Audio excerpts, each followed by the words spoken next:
Well, welcome back. We want to focus again on an announcement from Lieutenant Steve McCraw, who has been the director for Texas DPS. McCraw announced today that the governor has accepted his retirement. He has had that job since 2009 and came under fire for law enforcement's response to the Robb Elementary School shooting in Uvalde. McCraw has said in the past that DPS is at least partially to blame for that failed response. I want to bring in Tony Plohetsky with the Austin American-Statesman and our sister station, KVUE in Austin. Tony, you just spoke with Governor Greg Abbott and Lieutenant McCraw right after that announcement. What did they say?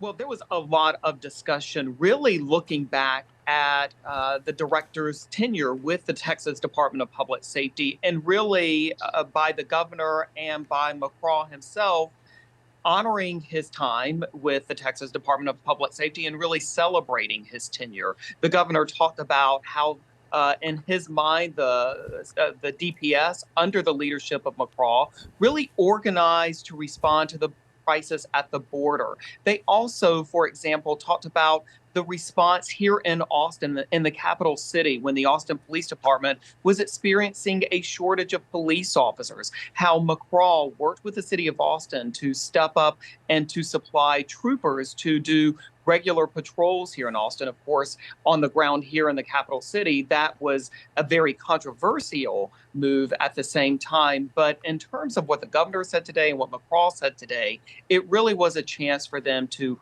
honor his time working with the Texas Department of Public Safety. And Tony, as we all know, even alongside those career highlights, we have to mention that he has faced harsh criticism for the handling of the shooting in Uvalde. Did that seem to play any role in this decision? Well, you're exactly right, Morgan. Really two different narratives. There's the one that the governor and McCraw put forth today, but then also we've seen and heard a lot of reaction. I did, after this graduation ceremony where McCraw announced his retirement, I did have an opportunity to ask him about Uvalde and his decision to retire now related to Uvalde. And he did acknowledge that the timing of several recent developments with regard to cause accountability did somewhat contribute to the timing of his retirement. For example, as we now know, the Uvalde grand jury wrapped up several weeks ago, issuing indictments.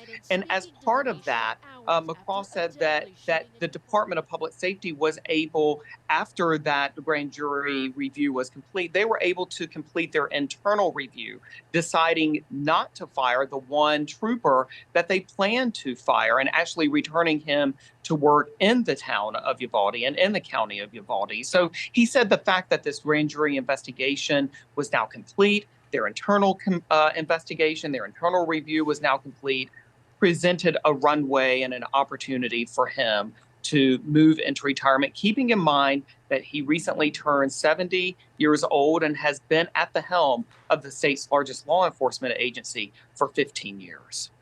Tony, thank you so much. We know that you are on deadline in your newsroom, so we are so grateful that you've made time for us. Thank you so much.